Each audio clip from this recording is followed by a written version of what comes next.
Share market में बहुत बड़ा पैसा बनाना है, इसके लिए कौन सी डिग्री करें? सीए कर लें, सीएफए कर लें, या फिर किसी रेप्यूटेड ऑर्गेनाइजेशन से एमबीए कर ले, या फिर आईआईटी चले जाएं? बिकॉज दोस्तों कहीं ना कहीं आपने सुना होगा कि इंटेलिजेंट लोगों का शेयर बाजार में पैसे कमाने का प्रोबेबिलिटी बहुत ज्यादा होता है। अगर ये कुछ सवाल है जो आपके दिमाग में घूम रहे हैं, बिकॉज काफी सारे लोगों ने बहुत बार ये सवाल हमारे चैनल के कमेंट सेक्शन में पूछा, स्पेशली यंगस्टर्स, कि सर कौन सी डिग्री की जाए, तो ये वीडियो आप लोगों के लिए ही है, ध्यान से इसको देखिएगा।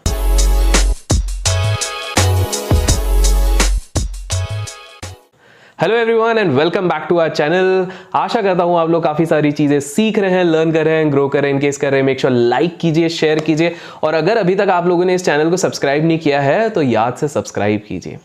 दोस्तों इस चीज पे आगे बढ़ने से पहले मैं आप लोगों को एक स्टोरी के साथ लेके जाऊंगा। 1711 का टाइम है, रियल स्टोरी है, 1711 का टाइम है। एक ब्रिटिशर्स एक कंपनी सेट करते हैं, ठीक है। अब इस कंपनी को सेटअप करने के साथ साथ एक्चुअली एम क्या रहता है कि उस समय पे ब्रिटिशर्स की जो पूरी इकोनॉमी रहती है वो बहुत ज्यादा कर्जे में रहती है। It is into a lot of debt. अब इस सारी चीज को निकालने के लिए एक बंदा आता है पूरा मास्टर माइंड बन के, मास्टर प्लान बन के, कि बॉस मेरे पास एक तरीका है जिससे कि आप सभी का दुख निकल जाएगा। दोस्तों आपको बता दूं कि ये उस टाइम के नीरव मोदी समझ लीजिए या फिर विजय माल्या समझ लीजिए, जो ये आइडिया लेके आए थे उस समय के 1711 के।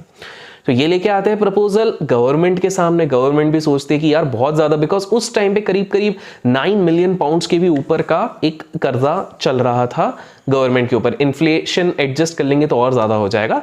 तो गवर्नमेंट समहाउ वाज लुकिंग कि किसी तरह मैं इस चीज से छुटकारा पा लूं। प्लान कुछ इस तरह से था कि ये लोग एक कंपनी बनाते हैं, उस कंपनी के शेयर्स फ्लोट करेंगे, उस कंपनी में काफी सारी इनसाइडर ट्रेडिंग करेंगे, ठीक है, और उससे जो प्रॉफिट्स बनेगा उससे धीरे धीरे डेट्स को दिया जाएगा वापस। इसमें और ज्यादा मैं आपको टेक्निकलिटी में नहीं ले जाऊंगा, बिकॉज वो हमको हमारे मेन मैसेज से डिवेट करेगा। इसके बारे में आप गूगल पे भी बाद में पता कर सकते हैं। बट इसमें और एक चीज जो हो रही थी वो ये रहता था कि जो शॉर्ट टर्म लोन्स वो लोग लेते थे उस टाइम पे, वो भी बिडिंग बेसिस पे होता था। तो ये लोग इनसाइडर और लॉबिंग और ब्राइब कर करके कंपनी के लोग क्या करते थे, सस्ते में पहले ले लेते थे और उसी चीज को पास ऑन द पास बेचते रहते थे। Sort of you can say कि एक स्पेकुलेशन बहुत हैवी चल रहा था, इनसाइडर ट्रेडिंग जैसा। अब कंपनी तो अच्छी चल रही थी, सब कुछ बढ़िया, लेकिन आप सभी को पता है कि जब नींव ही कमजोर हो, जब सारी चीजें ही लूज हो, तो ऑब्वियसली आज नहीं तो कल ये चीज की 12 बजनी है। अब आपको बता दो कि जिस तरह का क्रेज एक बबल में होता है, जब सब कोई क्रेजी होता है, जब हर कोई अपना एक डेफिनेशन देता है कि एक बुल मार्केट है, ये एक ऐसा शेयर है जो कभी नहीं गिरेगा, you don't know the entrepreneur behind it, इस तरह से जब भी हम इस इमोशनल जर्नी पे चले जाते हैं, हम एक फंडामेंटल चीज भूल जाते हैं कि जो चीज जितनी तेजी से ऊपर जाता है उतनी ही तेजी से आज नहीं तो कल नीचे आता है। मैं ये नहीं कह रहा हूं कि वो 1 महीने में आएगा, 2 महीने में आएगा, 3 महीने में आता है, 4 साल में आता है, 5 साल, कभी ना कभी वो जरूर आता है। और ये इतिहास गवाह है, मतलब सिंपल सी बात है। Now am I suggesting something related to market? No no no, I am not suggesting anything to market, I am suggesting with respect to something else. हम डिग्री की बात करने वाले हैं। तो अब वापस आते हैं इस चीज पे। इस कंपनी का नाम था साउथ सी कंपनी। आपने सुना होगा साउथ सी बबल। अब इस बबल में लोगों का क्रेज इतना था कि हर कोई अपना पैसे पे पैसा लगाया जाता था, क्योंकि लूज कहीं पे करने का नहीं था।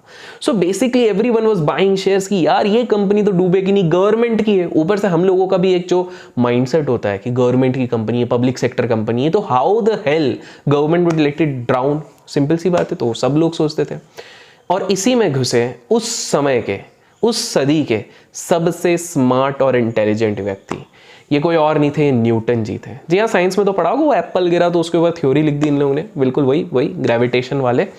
तो आपको बता दें कि न्यूटन साहब इसमें घुसे। अब न्यूटन साहब ने सोचा कि इसमें पहला रीजन आपको समझना है, न्यूटन साहब घुसे क्यों। उनको तो स्टॉक मार्केट के बारे में कुछ पता ही नहीं था। लेकिन क्या था कि उस समय पे जैसी भी मीडिया थी, जैसे भी लोग थे, जैसी भी पब्लिक थी, जस्ट लाइक टुडे हम लोग काफी लोगों को सेंसेशन बना लेते हैं, सेलिब्रिटी बना लेते हैं, सर पे चढ़ा के रख लेते हैं।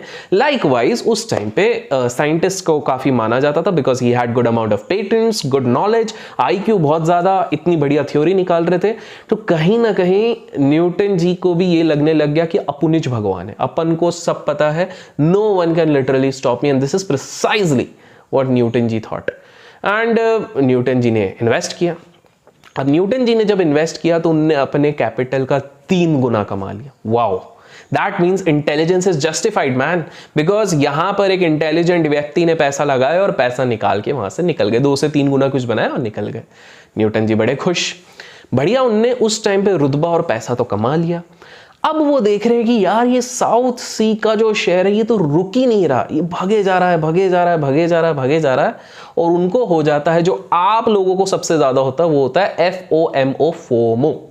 तो यहीं पे न्यूटन जी को भी हो जाता है फोमो। वो लगता है कि यार मेरे दोस्त, यार जिगरी दोस्त, मेरी एक्स गर्लफ्रेंड, हर के हर कोई लोग इस चीज को खरीद रहे हैं और मैं इस पे कैसे रह जाऊं। और कहीं ना कहीं वो अपने आप को कन्विंस हो जाते हैं आफ्टर अ सर्टेन स्टेज कि ये चीज रुकने ही नहीं वाली, मैं इससे बाहर क्यों रहूं। And this time he again invest.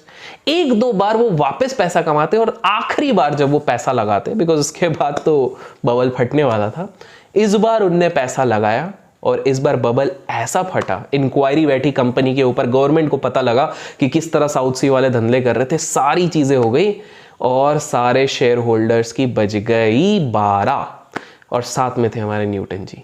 उस समय पे उनका करीब करीब 20,000 पाउंड का नुकसान हुआ था।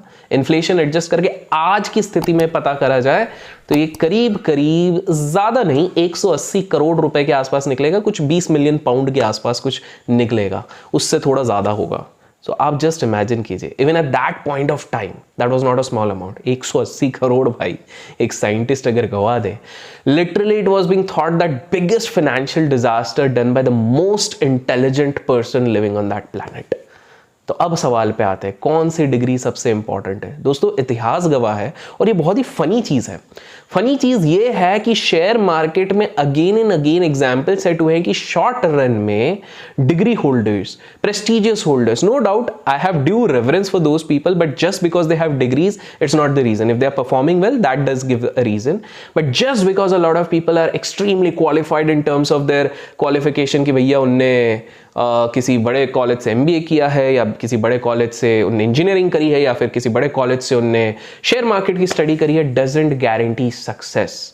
दोस्तों आपको बता दें कि जो सबसे बड़ा हेज फंड कोलैप्स हुआ था उसमें भी PhD वाले थे, ऑक्सफोर्ड के पास आउट थे, हार्वर्ड के पास आउट थे। जो ये वाला केस हुआ, इनका IQ लेवल पे आज भी मिसालें दी जाती हैं, वो तक फेल हुए। और इसी तरह अनगिनत example. In fact there was a close study which was made, मैंने कहीं पे पढ़ा था, एक रिसर्च की गई थी, उसमें ये हैरानी वाली चीज पता लगी थी कि शेयर मार्केट एक ऐसी जगह है जहां पर कि हिस्टोरिकली जब मीन निकाला गया तो पता लगा कि बहुत ज्यादा जो लोग क्वालिफाइड और इंटेलिजेंट लोग जिनको सोसाइटी मानती है, वो लोग लॉन्ग रन में उतना अच्छा परफॉर्म नहीं कर पाते। ये मैं नहीं कह रहा हूं, रिसर्च कहती है, या आप गूगल भी कर सकते, you will definitely find this thing. तो पॉइंट ये है मेरे प्यारे दोस्तों, मेरे प्यारे भाइयों, मेरी प्यारी बहनों, जो लोग सोचते हैं कि कौन सी डिग्री की जाए, which degree should we actually aspire to succeed in stock market, the answer is none.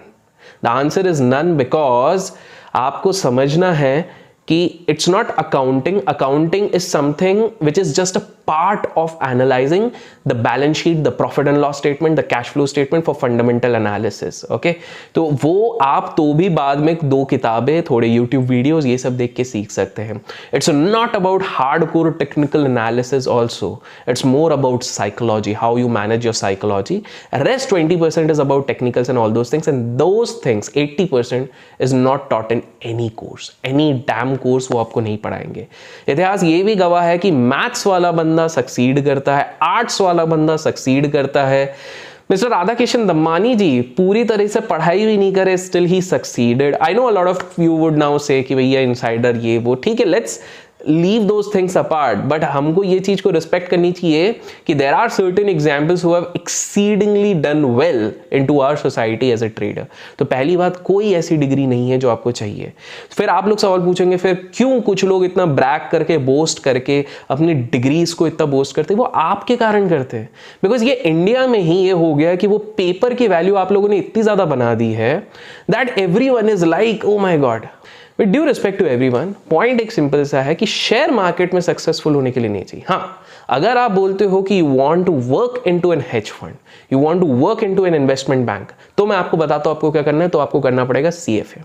CFA will open up a lot of doors for you. ठीक है, थोड़ा लॉजिकल इस पे डिस्कशन जाते हैं. If you are someone जिसको technical basis पे charts देखने में बहुत मजा आता है एंड इवेंचुअली जिसको खुद फंड मैनेज करना है एंड साथ में एक टीम बना के थोड़े बड़े अकाउंट्स चाहिए. देखिए, बड़ा वाला इंसान ऐसे ही नहीं आएगा.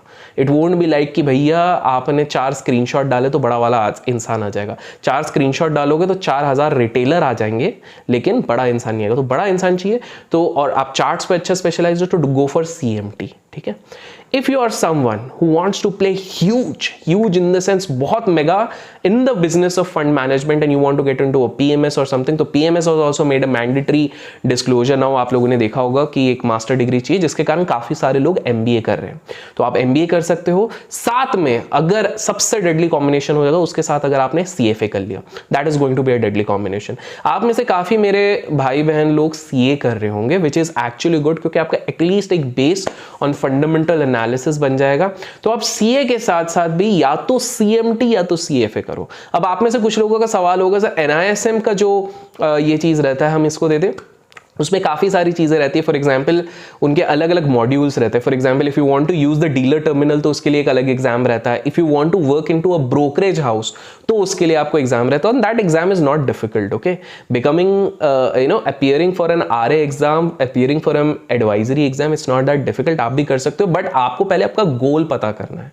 आपने देखा होगा काफ़ी सारे बड़े बड़े ट्रेडर्स है जो आपने सोशल मीडिया पे देखा होगा, they have not appeared for NISM or anything of that sort because they don't need that at that point of time. But हाँ, अगर आप चाहते हो कि आप उसी डायरेक्शन में आप सिर्फ एडवाइस ही देना चाहते हो for which you want to charge, then definitely you need to go with all those things. Otherwise काफ़ी सारे लोग ऐसे करते हैं कि for example we also and others also they hire employees who are actually qualified to do all those things and these people actually instruct those.